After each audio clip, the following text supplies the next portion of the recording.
இருளை விலக்கி உலகை எழுப்பும் ஞாயிறு அங்கே குடியிருப்பான். அவன் ஆனை முகத்தனின் அடியவன் மனத்தில் ஒளியாய் வந்து கொலுவிருப்பான்.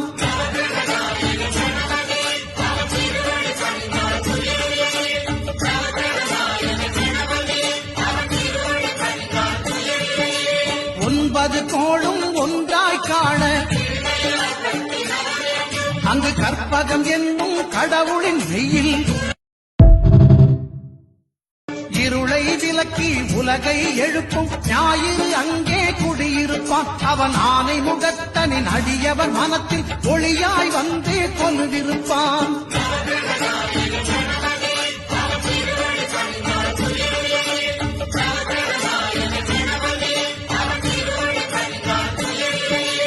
ஒன்பது கோளும் ஒன்றாய் காண